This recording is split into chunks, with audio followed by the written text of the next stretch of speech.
जय हिंद दोस्तों, स्वागत है आप सभी का आपके अपने डेली करंट अफेयर्स की क्लास पे। मैं हूं आप सभी का राजा गुप्ता और मैं आपको पढ़ाने वाला हूं 13 मार्च 2026 के महत्वपूर्ण डेली करंट अफेयर। देखिए फ्रेंड्स, मैं अभी आउट ऑफ सिटी हूं, इसलिए मैं आपको इस फॉर्मेट में क्लास दे रहा हूं। तो आप सभी यहाँ पर इस फॉर्मेट को भी बहुत ज़्यादा पसंद करते हैं, मुझे पता है। तो आप सभी को आज की क्लास इस फॉर्मेट में पढ़नी है और आप सभी को पता है कि मैं कहीं भी रहूं लेकिन आपकी क्लास तो रेगुलर आनी है। तो चलिए फ्रेंड्स, आइए स्टार्ट करते हैं पहले इंपॉर्टेंट क्वेश्चन से। देखिए 11 मार्च 2026 को एक ऐतिहासिक निर्णय लिया गया। सुप्रीम कोर्ट के द्वारा इच्छा मृत्यु, जिसे हम बोलते हैं पैसिव यूथेनेशिया, इसकी अनुमति पाने वाले व्यक्ति कौन बन गए हैं? Who has become the person who got permission for euthanasia, passive euthanasia by Supreme Court on 11 March 2026। तो देखिए इनका नाम है हरीश राणा, आपको ध्यान में रखना है, इनका नाम है हरीश राणा। तो यहां पर आप तस्वीर में हरीश राणा को देख पा रहे हैं जो कि एकदम यंग दिख रहे हैं और यहां पे वो तस्वीर है जब वो पूरी तरीके से लाचार बीमार हैं। ये 31 ईयर्स के हैं हरीश राणा, जिनको हाल ही में इच्छा मृत्यु यानी पैसिव यूथेनेशिया की अप्रूवल मिली है। ये कब अप्रूवल मिली है? 11 मार्च 2026 को सुप्रीम कोर्ट ने हिस्टोरिकल डिसीजन दिया है। देखिए क्यों यहां पर इनको पैसिव यूथेनेशिया दिया गया। बीते 13 साल से ज्यादा से ये कोमा में है और पूरे लाइफ सपोर्ट सिस्टम में है और यहां पर इनकी फैमिली इनका देखभाल कर रही है और हॉस्पिटल का खर्चा भी हो रहा है और लगभग इनके ठीक होने के चांस 0% हैं। तो इसलिए सुप्रीम कोर्ट ने सोचा कि इनको नेचुरल डेथ दे देनी चाहिए और इसलिए जितना भी सपोर्ट सिस्टम है वो सब हटा दिया जाएगा। तो ये पैसिव यूथेनेशिया यानी इच्छा मृत्यु की अनुमति यहां पर दे दी गई है, ध्यान में रखिएगा। तो भारत का ये पहला ऐसा केस है जहां पे सुप्रीम कोर्ट ने यहां पैसिव यूथेनेशिया को अलाउ किया है, अनुमति यहां पर दी है। आइए समझते हैं कि पैसिव यूथेनेशिया होता क्या है, मैं आपको समझाता हूं। देखिए पैसिव यूथेनेशिया का मतलब होता है जब कोई भी व्यक्ति कोई ऐसे क्रिटिकल या गंभीर बीमारी से जूझ रहा हो और उसको जिंदा रखने के लिए यहां पर जो उसको लाइफ सपोर्ट सिस्टम दिया जाता है उसे हटा दिया जाए या जो इलाज दिया जा रहा है उसे रोक दिया जाए। तो इस प्रक्रिया को कहा जाता है पैसिव यूथेनेशिया, जिसकी वजह से उसकी प्राकृतिक रूप से मृत्यु हो सके, इसलिए इसे बोला जाता है पैसिव यूथेनेशिया। समझ गए आप? तो पूरे सपोर्ट सिस्टम को हटा दिया जाएगा ताकि नेचुरली इनकी डेथ आ जाए और ये इस दुनिया से चले जाएं, क्योंकि लगभग इनके जीने के आसार ना के बराबर है और कब तक यहाँ पे इनकी फैमिली यहाँ पर इस चीज को झेलती भी रहेगी, क्योंकि इतने सालों से उनकी सेवा कर रही है। तो सुप्रीम कोर्ट की जो यहाँ पर आप देखिए, यहाँ पर तस्वीर में देख पा रहे हैं, यह है JB पारदीवाला, यहाँ पर आप देखिए, और दूसरी जगह है KV विश्वनाथन। इनकी बेंच ने अभी हरीश राणा को पेरेंट्स की जो इन्होंने पिटीशन डाली थी, याचिका डाली थी और उस पर सुनवाई करी। इनकी पेरेंट्स की मांग थी कि इनको पैसिव यूथेनेशिया दिया जाए ताकि जो कष्ट हरीश राणा इतने साल से झेल रहे हैं, उनकी फैमिली झेल रही है, वो दोनों यहां से इससे मुक्त हो जाए। तो ये जो आर्टिकल है दोस्तों, आर्टिकल 21 के तहत सम्मान के साथ मरने का अधिकार यहां पर दिया गया। आप ध्यान में रखिएगा, आर्टिकल 21 जहां पे राइट टू लाइफ भी होती है, राइट टू स्लीप भी होती है, राइट टू प्राइवेसी भी होती है और बहुत सारे अधिकार 21 अनुच्छेद के तहत दिए जाते हैं। उसी प्रकार से मरने का भी अधिकार यहां पे सम्मान पूर्वक सुप्रीम कोर्ट ने सुनाया है। तो सुनवाई के बाद दिल्ली एम्स को यहां पे डायरेक्शन दिया गया है कि पैलिएटिव केयर में इनको भर्ती कराया जाए और भारत में जो इच्छा मृत्यु है या एक्टिव यूथेनेशिया है वैसे यहां पर अवैध है, जिसमें किसी इंजेक्शन या दवा के जरिए किसी को मृत्यु दिया जाता है, वो पूरी तरीके से इनवैलिड है। लेकिन सपोर्ट सिस्टम हटा करके हम किसी को उसके मौत तक पहुंचा सकते हैं जब वो ठीक नहीं हो रहा है, इसी को हम बोलते हैं पैसिव यूथेनेशिया। तो फ्रेंड्स 2018 में एक हिस्टोरिकल डिसीजन हुआ था, उसी के माध्यम से यहां पर पैसिव यूथेनेशिया या निष्क्रिय इच्छा मृत्यु को कानूनी मान्यता यहां पर दी गई है। आपने पूरे टॉपिक को अच्छे से समझ लिया होगा। अब आइए बढ़ते हैं दूसरे अति महत्वपूर्ण प्रश्न की तरफ जो आप सभी के स्क्रीन पर दिख रहा है। राजकोषीय स्वास्थ्य सूचकांक 2026 किस संस्थान के द्वारा हाल ही में जारी किया गया? फिस्कल हेल्थ इंडेक्स जारी किया गया है। तो कौन सा इंस्टीट्यूशन है जो ये जारी करता है? देखिए भारत में नीति आयोग है जो इस प्रकार के इंडेक्स को जारी करती है। ठीक है, तो इस बार इन्होंने दूसरा संस्करण, दूसरा एडिशन जारी किया है, फाइनेंशियल ईयर 2023-24 के लिए नीति आयोग के द्वारा जारी किया गया है। तो इससे क्या होगा, राज्यों के बीच में कंपैरेटिव असेसमेंट होगा, एक तुलनात्मक आकलन किया जाएगा कि कौन कितना वित्तीय मजबूत है। तो ये राजकोषीय स्वास्थ्य सूचकांक 2026 की रैंकिंग में इस बार उड़ीसा टॉप पे है, तो उड़ीसा यहां पे टॉप पे स्टेट बना हुआ है। इसके अलावा गोवा और झारखंड भी यहां पे टॉप प्रदर्शन करने वाले राज्यों में शामिल हैं। यहां पर लीडिंग स्टेट में हम बात करें तो गुजरात, महाराष्ट्र, छत्तीसगढ़, तेलंगाना, यूपी और कर्नाटक जैसे राज्यों को शामिल किया गया है। वहीं पे परफॉर्मर कैटेगरी में एमपी, हरियाणा, बिहार, तमिलनाडु और राजस्थान को इंक्लूड किया गया है। आकांक्षी कैटेगरी में जो धीरे धीरे बढ़ रहे हैं, जिन्हें एस्पिरेशनल कैटेगरी में शामिल किया गया है, वेस्ट बंगाल, केरल, आंध्र प्रदेश और पंजाब हैं। वहीं पे नॉर्थ ईस्ट और हिमालयन स्टेट में अरुणाचल प्रदेश यहां पे टॉप पे रहा है, उसके बाद उत्तराखंड और फिर त्रिपुरा को स्थान दिया गया है। देखिए यहां पर जो नॉर्थ ईस्ट और हिमालयन राज्यों में श्रेणी में टॉप परफॉर्मर स्टेट है वो है असम, मेघालय, मिजोरम, सिक्किम और त्रिपुरा है। क्लियर है। और वहीं पे नॉर्थ ईस्ट और हिमालयन राज्यों की श्रेणी में जो आकांक्षी राज्य हैं, आकांक्षी स्टेट है, वो है हिमाचल, मणिपुर और नागालैंड। दोस्तों आइए देखते हैं तीसरा महत्वपूर्ण प्रश्न जो आप सभी के स्क्रीन पर दिख रहा है। हाल ही में किस देश की संसद ने हाउस ऑफ लॉर्ड्स से शेष वंशानुगत सांसदों को हटाने की विधेयकों को मंजूरी दी है? तो कौन सी कंट्री के पार्लियामेंट ने अप्रूव किया है कि जो बचे हुए हेरिडिटरी एमपी हैं, जो जन्म से मेंबर ऑफ पार्लियामेंट बने हुए हैं हाउस ऑफ लॉर्ड्स में, जो कि अपर हाउस है, वहां से उनको हटा दिया जाए। तो फ्रेंड्स ब्रिटेन, यूके में यहां पे निर्णय लिया गया है। तो ब्रिटेन की पार्लियामेंट ने यहां पे फैसला किया है कि हाउस ऑफ लॉर्ड, जिसे हम अपर हाउस कहते हैं, ये वैसा ही है जैसे हमारे देश में राज्यसभा है, उसे हम ऊपरी सदन कहते हैं। तो इसमें बचे हुए बहुत सारे ऐसे सांसद हैं जो जन्म से हैं, जन्मजात उनको यहां पर पोजीशन मिली हुई है, वंशानुगत सांसद हैं। तो इसको हटाने की विधेयक को हाल ही में अप्रूवल दिया गया है। तो कुलीन वर्ग को जन्म से ही यहां पर उच्च सदन में सीट प्राप्त होती हैं और ये बहुत पुरानी व्यवस्था है जिसमें एलीट सिस्टम को इस प्रकार का प्रिविलेज दिया जाता है, जिसका अब यहां पे अंत हो गया है। और ये बहुत सालों से चलती आ रही है, जो बिल्कुल ही डिस्क्रिमिनेटरी है, जो असमानता को फैलाता है। अब कोई भी मेंबर केवल जन्म से उपाधि मिलने पर संसद में नहीं पहुंचेगा। 1999 में जितने भी बहुत सारे वंशानुगत सांसद थे उनको हटा दिया गया था, लेकिन अभी भी 92 अस्थायी रूप से यहां पे काम कर रहे थे, अब उनको भी यहां पे हटा दिया जाएगा। तो ब्रिटेन में 2 सदन होते हैं, जैसे भारत में 2 हाउसेस होते हैं। जो लोअर हाउस होता है उसे हम हाउस ऑफ कॉमन्स कहते हैं, जिसमें जो सांसद है वो सीधे जनता के द्वारा इलेक्ट करी जाती है। जो हाउस ऑफ लॉर्ड्स होते हैं, जैसे हमारे भारत में राज्यसभा है, तो यहां पर जो मेंबर होते हैं, कुछ यहां पर ऐसे मेंबर है जो लाइफ टाइम मेंबर रहेंगे, कुछ इंडिपेंडेंट मेंबर रहेंगे, कुछ यहां पर रिलीजन से बिलोंग करते हैं, और कुछ ऐसे होते हैं जो वंशानुगत सदस्य, उनको शामिल किया जाता है।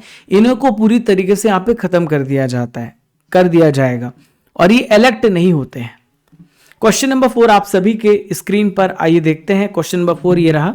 हाल ही में इंग्लैंड के फुटबॉल खिलाड़ी ने अंतरराष्ट्रीय फुटबॉल से संन्यास लेने की घोषणा कर दी है। तो बताइए आप वो कौन है जिन्होंने हाल ही में रिटायरमेंट की घोषणा करी है इंटरनेशनल फुटबॉल से? तो फ्रेंड्स आप सभी को ध्यान में रखना है, इनका नाम है काइल वॉकर। इसका राइट आंसर ए हो जाएगा। Kyle walker is the right answer. तो आप यहां पे तस्वीरों में देख सकते हैं, ये है इंग्लैंड के फुटबॉल खिलाड़ी, इनका नाम है काइल वॉकर। इन्होंने इंटरनेशनल फुटबॉल से रिटायरमेंट लेने की घोषणा करी है। 2021 और 2024 में यूरोपीय चैंपियनशिप में इन्होंने अपनी टीम को फाइनल में पहुंचाया था और ये इसके मेंबर थे। देखिए काइल ने 96 कैप जीते हैं और 5 इंपॉर्टेंट टूर्नामेंट में ही भाग ले चुके हैं। वाकर ने लास्ट टाइम 2025 में सेनेगल के खिलाफ एक फ्रेंडली मैच खेला था, तब से ये लगभग इनएक्टिव रहे हैं। काइल 2011 से 25 तक इंग्लैंड की नेशनल फुटबॉल टीम में भी खेल चुके हैं। दोस्तों हाल ही में बहुत सारे खिलाड़ियों ने संन्यास लिया, तो उसका हमने यहाँ पे पूरा कलेक्शन करके रखा है ताकि आपको सारी इंफॉर्मेशन मिल जाए। देखिए यहाँ पर ये मिचेल स्टार्क की वाइफ हैं, इनका नाम है एलिसा हीली। तो ये ऑस्ट्रेलिया के क्रिकेटर हैं जो अब संन्यास ले चुके हैं। भारत की बैडमिंटन खिलाड़ी साइना नेहवाल ने भी रिटायरमेंट ले लिया है। जिनसन जॉनसन भारत के ये मध्यम दूरी के धावक हैं जिन्होंने हाल ही में रिटायरमेंट लिया है। उस्मान ख्वाजा ऑस्ट्रेलिया के क्रिकेटर हैं। जॉन सीना अमेरिका के WWE रेसलर हैं। वेस्ट इंडीज के क्रिकेटर आंद्रे रसेल हैं। केन विलियमसन न्यूजीलैंड के क्रिकेटर हैं। रोहन बोपन्ना भारत के टेनिस खिलाड़ी हैं। और क्रिस वॉक्स इंग्लैंड के क्रिकेटर हैं जिन्होंने हाल ही में संन्यास लेने की घोषणा करी है। क्वेश्चन नंबर 5 आइए देखते हैं। 2027 में Asia cup, archery Asia cup की हम बात कर रहे हैं। इसके दूसरा फेज की मेजबानी किस शहर को सौंपी गई है? Which city has been entrusted with hosting the second phase of Asia Cup in 2027? तो फ्रेंड्स इसका राइट आंसर दिल्ली हो जाएगा। दिल्ली को 2027 में Asia cup, archery Asia cup के सेकेंड फेज के लिए मेजबानी सौंपी गई है। इसका फर्स्ट फेज कहां पर होगा? थाईलैंड के बैंकॉक में ऑर्गेनाइज होगा। और नेक्स्ट हम बात करें तो लास्ट टाइम 2005 में दिल्ली में एशियाई तीरंदाजी चैंपियनशिप की मेजबानी दिल्ली में हुई थी।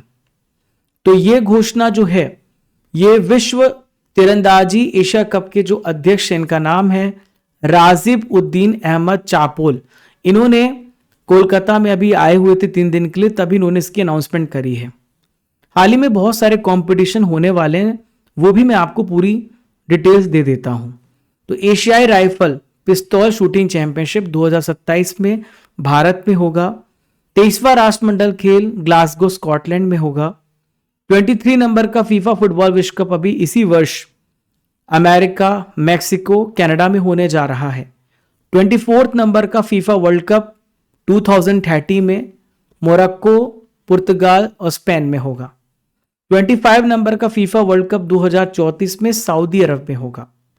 फीफा महिला विश्व कप 2027 ये ब्राजील में होगा। फीफा महिला विश्व कप 2031 ये अमेरिका में होगा। फीफा विमेंस वर्ल्ड कप 2035 ये यूके में होगा, ब्रिटेन में होगा। आइए देखते हैं क्वेश्चन नंबर 6 आप सभी के स्क्रीन पर। प्रोजेक्ट गंगा किस राज्य सरकार के द्वारा हाल ही में शुरू किया गया? तो प्रोजेक्ट गंगा दोस्तों कहां पे स्टार्ट करी गई है? उत्तर प्रदेश में स्टार्ट करी गई है। आइए जानते हैं विस्तार से कि प्रोजेक्ट गंगा क्यों स्टार्ट किया गया और क्या इसका मकसद है। देखिए यूपी के आप यहां पे सीएम देख रहे हैं योगी आदित्यनाथ। इन्होंने हाल ही में घोषणा करी है कि डिजिटल यूपी हमें बनाना है, यानी हर जगह डिजिटाइजेशन को हमें आगे लेके जाना है। तो जो हमारा विजन है उसको हमें यहाँ पर हिस्टोरिक स्टेप बढ़ाना है और राज्य सरकार ने यहाँ पे ऐतिहासिक फैसला लिया है और इसके तहत अगले 3 सालों में ये 20 लाख से ज्यादा जितने भी यहाँ पर रूरल घर हैं वहां पे हाई स्पीड इंटरनेट हमें पहुंचाना है। इसके लिए प्रोजेक्ट गंगा स्टार्ट किया गया है।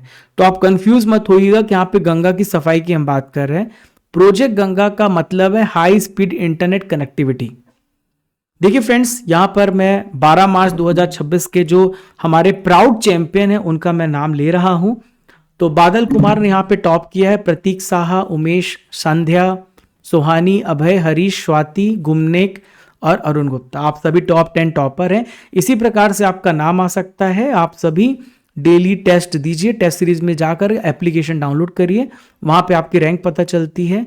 इसके अलावा जब आप टेस्ट देने जाते हैं तो आप एप्लीकेशन में यहाँ पर टेस्ट सीरीज में ही 18,000 टॉपिक वाइज टेस्ट सीरीज है। 12 महीने का 2026-25 का मंथली टेस्ट भी है। जो आप अभी क्लास देख रहे हैं इसकी पीडीएफ यहीं पे मिल जाती है। और ई बुक्स में आपको टॉपिक वाइज स्टैटिक ई बुक और मंथली ई बुक और बहुत सारी ई बुक्स आपको मिलती है। देखिए फ्रेंड्स, प्रीमियम कोर्सेस में आपको मिलेगा 12 महीने के हिंदी मीडियम की 2026 की करंट अफेयर्स का पैकेज। और जो हमारे इंग्लिश मीडियम के भाई हैं उनके लिए भी है। जो भाई बहन हमारी ई बुक और टेस्ट दोनों को ज्वाइन करना चाहते हैं वो यहाँ पे ज्वाइन हो सकते हैं। बहुत सारे बच्चे बोलते ई बुक पढ़ लिया, करंट अफेयर्स का और टेस्ट भी लगा लिया, अब जीके भी हो जाए तो हमारे लिए बेहतरीन है। तो 18,000 जीके जीएस प्रश्नों का भी कॉम्बो पैक है। आप सभी यहाँ पर ऑफर का यहाँ पर फायदा उठा सकते हैं। कूपन कोड यूज करना मत भूलिएगा।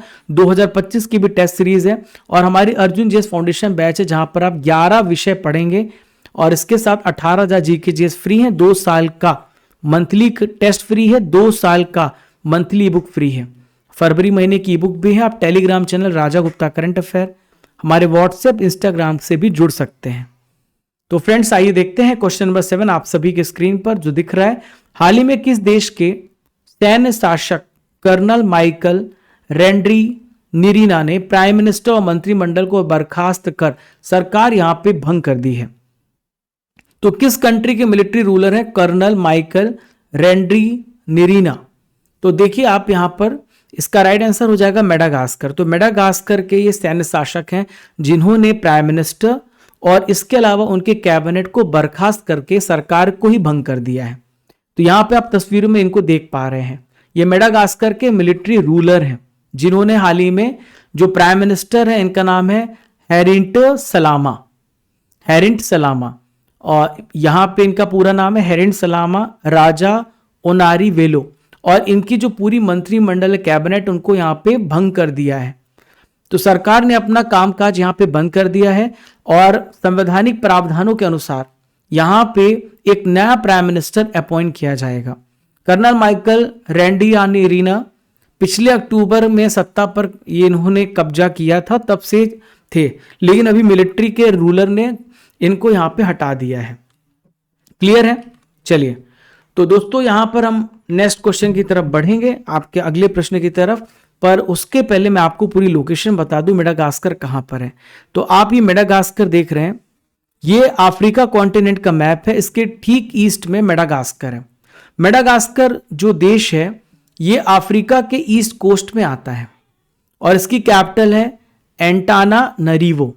ग्रेट रेड आइलैंड इसे कहा जाता है। दुनिया का 5वां सबसे बड़ा आइलैंड कंट्री है। आप इसके बगल में बहुत सारे कंट्री देखेंगे, Malawi, Tanzania, Zambia, Zimbabwe, Botswana, Eswatini और साउथ अफ्रीका। तो मेडागास्कर को बायोडायवर्सिटी हॉटस्पॉट माना जाता है क्योंकि यहां पे बहुत प्रकार की स्पीसीज पाई जाती हैं। क्वेश्चन नंबर 8 ये रहा, डीआरडीओ भारतीय नौसेना ने किस स्वदेशी एयर ड्रॉपेबल कंटेनर का सफल इन फ्लाइट रिलीज परीक्षण किया है? DRDO and Indian navy have conducted a successful in flight release test of which indigenous air droppable container? तो इसका राइट आंसर हो जाएगा ADC 150 की मदद से यहां पर टेस्टिंग करी है, परीक्षण किया है। तो फ्रेंड्स जो हमारी डीआरडीओ है जिसे हम कहते हैं defence research and development organisation, और हमारी जो इंडियन नेवी है, इन्होंने मिल करके गोवा के कोस्ट के पास P8I नाम का विमान है, वहां पे इंडिजीनियस यानी हमारे घर में ही बना हुआ है, हमारे देश में बना हुआ है, इसका नाम है एयर ड्रॉपेबल कंटेनर ADC 150। तो इसकी 4 यहां पे टेस्टिंग करी है, फ्लाइट रिलीज परीक्षण यहां पे किया है। तो आप यहां पर देख सकते हैं ये एयर ड्रॉपेबल कंटेनर को 150 किलोग्राम पेलोड पहुंचाने के लिए डिजाइन किया गया है और इसको डेवलप किया गया है। ये हमारी कोस्ट से दूर बहुत सारे जो संकट के समय हमारे नौसैनिक जहाज हैं उसको यहां पर कुछ इंपॉर्टेंट खाने की चीजें भिजवानी हो या कोई डिवाइस भिजवानी हो या उनको मेडिकल फैसिलिटी प्रदान करनी हो, तो इसकी मदद से हम यहां पे पहुंचा सकते हैं, हम ड्रॉप कर सकते हैं। क्वेश्चन नंबर 9 रहा, HDFC एर्गो जनरल इंश्योरेंस का नया प्रबंध निदेशक और CEO किसे अपॉइंट किया गया है? Who has been appointed new managing director and CEO of HDFC Ergo general insurance? तो इनका नाम है पार्थ नील घोष। क्या नाम है? पार्थ नील घोष। 11 मार्च 2026 को हाल ही में तस्वीरों में आप देख रहे हैं पार्थ नील घोष को HDFC एर्गो जनरल इंश्योरेंस का MD और CEO अपॉइंट किया गया है। ये अनुज त्यागी के प्लेस पर आ रहे हैं, तो इनकी अपॉइंटमेंट 16 अप्रैल 2026 से इफेक्टिव में होगी। हम बात करें HDFC एर्गो जनरल इंश्योरेंस है क्या, तो भारत की एक इंपॉर्टेंट प्राइवेट जनरल इंश्योरेंस बीमा कंपनी है। ये हेल्थ में, मोटर में और इसके अलावा घर और कॉर्पोरेट बीमा उत्पाद या आप यात्रा कर रहे हैं उसके लिए भी आपको यहां पर इंश्योरेंस देता है। ठीक है, अब देखिए बात यहां पे बैंकिंग करंट अफेयर्स की आई है। तो हाल ही में बहुत सारे बैंकिंग में अपॉइंटमेंट हुए हैं, उसको मैं आपको पढ़ा देता हूं। तो एसबीआई के अध्यक्ष हैं CS Sethi, bank of Baroda के हैं देवदत्त चंद, बैंक ऑफ इंडिया के हैं रजनीश कर्नाटक जी, बैंक ऑफ महाराष्ट्र के निधु सक्सेना जी हैं, कैनरा बैंक के MD हैं ब्रजेश कुमार सिंह, और सेंट्रल बैंक ऑफ इंडिया के कल्याण कुमार। देखिए फ्रेंड्स, इंडियन बैंक के हैं विनोद कुमार जी। दोस्तों, आज का आखिरी महत्वपूर्ण प्रश्न, नवीनतम 2025-26 के आंकड़ों के अनुसार भारत ने अमेरिका को कपास के उत्पादों के एक्सपोर्ट में किस देश को पीछे छोड़ दिया है? According to latest 2025-26 data, India has overtaken which country in the export of cotton product to US? तो फ्रेंड्स, भारत ने चाइना को कॉटन के निर्यात में पीछे छोड़ दिया है। तो अभी हाल ही में आंकड़े आए हैं, भारत ने अमेरिका को कपास के उत्पाद के निर्यात करने में, भारत अमेरिका को यहां पे एक्सपोर्ट कर रहा है और चाइना को यहां पे पीछे छोड़ रहा है। भारत अमेरिका के लिए यहां पर कॉटन प्रोडक्ट का सबसे बड़ा एक्सपोर्टर देश बना है। तो भारत का जो एक्सपोर्ट है लगभग 0.6 मिलियन टन तक पहुंच चुका है, जबकि चीन का जो एक्सपोर्ट है 0.5 मिलियन टन यहां पर रह गया है और भारत यहां पे आगे चला गया है। दोस्तों, आपने 10 इंपॉर्टेंट करंट अफेयर को बहुत ही डिटेल से पढ़ा है। अब प्यारे साथियों, आपका होगा टेस्ट, तो देखते हैं किसमें कितना है दम। और फरवरी 2026 के इंपॉर्टेंट करंट अफेयर का रिवीजन करेंगे। आप सभी इस प्रश्न का उत्तर टेस्ट में देना स्टार्ट कर दीजिए। भारत और खाड़ी सहयोग परिषद के बीच मुक्त व्यापार समझौता FTA पे हस्ताक्षर कहां पर हुए हैं? तो भारत और गल्फ काउंसिल कोऑपरेशन के बीच में न्यू दिल्ली में यह हस्ताक्षर हुए हैं। भारत टैक्सी का औपचारिक शुभारंभ किसने किया है? तो भारत के गृह मंत्री अमित शाह जी ने किया है। वर्तमान में किस राज्य के झोड़िया कम्युनिटी को अनुसूचित जनजाति में शामिल करने की मांग चर्चा में है? तो फ्रेंड्स, ये उड़ीसा में है। टाइम्स बी स्कूल रैंकिंग 2026 में किस संस्थान ने टॉप प्लेस हासिल किया है? तो यह है Indian Institute of Foreign Trade. हाल ही में मनाया गया थाईपुसम त्योहार किस देवता के लिए डेडिकेटेड है? तो यह फेस्टिवल भगवान मुरुगन, जिनको हम कार्तिकेय कहते हैं, उनके लिए समर्पित है। केंद्रीय बजट 2026-27 में ग्रामीण महिलाओं के लिए कौन सी नई पहल लखपति दीदी कार्यक्रम के तहत शुरू करी गई है? तो इस पहल को कहते हैं शी मार्ट। अग्नि परीक्षा संयुक्त अभ्यास किनके बीच में ऑर्गेनाइज करी गई? तो अग्नि परीक्षा एक ज्वाइंट एक्सरसाइज है जो इंडियन आर्मी और ITBP के बीच में हुई है। हाल ही में फेमस कनाडाई अमेरिकी अभिनेत्री हैं जिनका निधन हो गया है, इनका नाम क्या है? तो इनका नाम है कैथरीन ओहारा। थाईलैंड मास्टर 2026 में महिला एकल का पहला BWF सुपर 300 टाइटल किसने जीता है?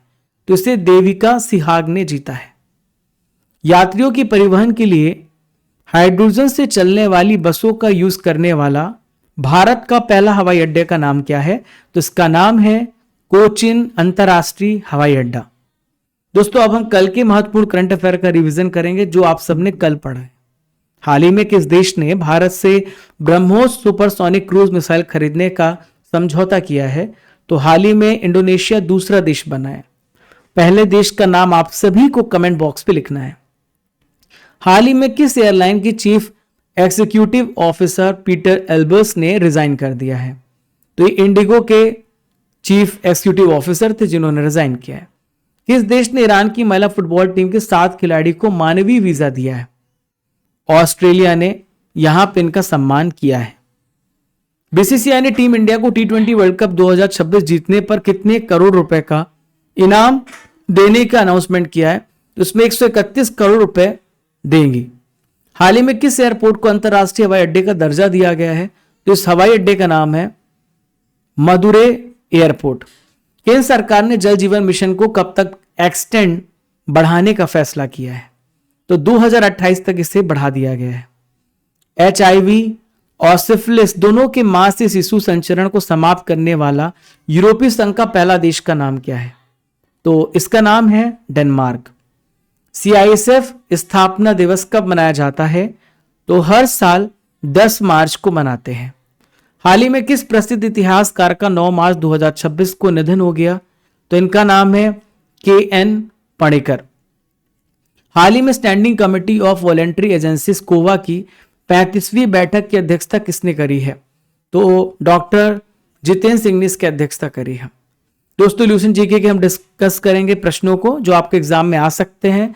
पद्मश्री पुरस्कार पाने वाली पहली भारतीय एक्ट्रेस का नाम क्या है? तो इनका नाम है नरगिस दत्त, ध्यान में रखिएगा। ओलंपिक खेलों में भारत का पहला बैडमिंटन पदक किसने हासिल किया था? तो इनका नाम है साइना नेहवाल। फरवरी 2022 में पैरा तीरंदाजी विश्व चैंपियनशिप के व्यक्तिगत वर्ग में रजत पदक जीतने वाली पहले भारतीय का क्या नाम है? तो पैरा आर्चरी वर्ल्ड चैंपियनशिप में पूजा जातियान ने भारत को पहला व्यक्तिगत रजत पदक दिलाया था। दोस्तों आज का सवाल है, राजकोषीय स्वास्थ्य सूचकांक 2026 किस संस्थान के द्वारा जारी किया गया? आप सभी को इसका आंसर कमेंट बॉक्स पे देना है। आपको यहाँ पे एक तस्वीर दिख रही, पहचान करना है तस्वीर किस व्यक्ति की है और इनके पास कौन कौन से अचीवमेंट है, आप सभी कमेंट बॉक्स पे बताइएगा। प्यारे साथियों, आप सभी स्टडी कर एप्लीकेशन को डाउनलोड कर लीजिए जो गूगल प्ले स्टोर पर अवेलेबल है, जहां पे आप रेगुलर टेस्ट देते हैं, रेगुलर पीडीएफ डाउनलोड करते हैं। शाम को 5 बजे टेलीग्राम पे पीडीएफ मिल जाती है और सुबह आपकी टाइमिंग टेस्ट की सुबह 6 बजे है, आप सभी को टेस्ट देना है। डेली करंट अफेयर्स की पीडीएफ को आप सभी को डाउनलोड करना है। ई बुक्स आपको यहां पर डाउनलोड करना है। Monthly, topic wise, marathon, static, हर एक टॉपिक का पीडीएफ है। आपके लिए टेस्ट सीरीज है, 18,000 टॉपिक वाइज टेस्ट सीरीज है। 12 महीने के 2025-26 का मंथली टेस्ट है और प्रीमियम कोर्सेस हैं आपके लिए, जहां पे आप 12 महीने की हिंदी मीडियम में करंट अफेयर, 12 महीने की इंग्लिश मीडियम में करंट अफेयर, 12 महीने का करंट अफेयर और टेस्ट, 12 महीने की ई बुक और टेस्ट और 18,000 जीके जीएस प्रश्न आज ही ज्वाइन करें। आपको बहुत बेनिफिट होगा आपके हर एग्जाम के लिए। इसमें ऑफर्स भी लगे हुए हैं, आप सभी इसका स्पेशल फायदा भी उठा सकते हैं। 2025 का अगर आपको ज्वाइन करना है तो भी आपके लिए अवेलेबल है। और दोस्तों इंडिया का सबसे बेस्ट क्वालिटी का जीएस बैच है अर्जुन जीएस, तो आप सभी इस बैच को जरूर ज्वाइन करें। इसमें आपको 11 विषय पढ़ने का मौका मिलेगा, ancient medieval, modern history, polity, physical geography, economics, physics, chemistry, biology, और इसके साथ मिलेगा 18,000 GK GS topic wise test series free, 12 महीने का 2 साल का मंथली टेस्ट फ्री, 2 साल का मंथली बुक फ्री, और हमारी हर क्लास जो टॉपिक वाइज क्लास होती है उन सब का पीडीएफ इसी बैच में आपको मिल रहा है। आप सभी प्रीमियम कोर्सेज में जाइए, अर्जुन जीएस फाउंडेशन बैच को आज ही ज्वाइन करिए। कल बहुत सारे बच्चों ने एनरोल किया है तो इसका आप सभी फायदा उठाइए। कल लगभग 35 से 40 बच्चों ने कल ही एनरोल किया है, तो आप भी इसका फायदा उठा सकते हैं। और साथियों ईयरली और मंथली ये सारी फरवरी महीने की ई बुक, टॉपिक वाइज ई बुक, बहुत सा हमारी स्टैटिक जीके की बुक है, ज्योग्राफी, साइंस, पॉलिटी, ये सारी बुक्स आपको हमारे एप्लीकेशन पे मिलेगी। जीके जीएस और सब्जेक्ट ई बुक्स में जाएंगे, आपको हिंदी इंग्लिश मीडियम में मिल जाएगी। हमारे टेलीग्राम चैनल राजा गुप्ता करंट अफेयर, हमारे व्हाट्सएप चैनल, हमारे इंस्टाग्राम चैनल, हमारे फेसबुक चैनल को जरूर फॉलो करते रहिए, जहां पर आपको रेगुलर इंपॉर्टेंट अपडेट्स मिलते रहते हैं। चैनल पे नए हैं तो don't forget to subscribe, like and share. जय हिंद, जय भारत, खुश रहिए, मुस्कुराते रहिए। जब तक तोड़ेंगे नहीं तब तक छोड़ेंगे नहीं।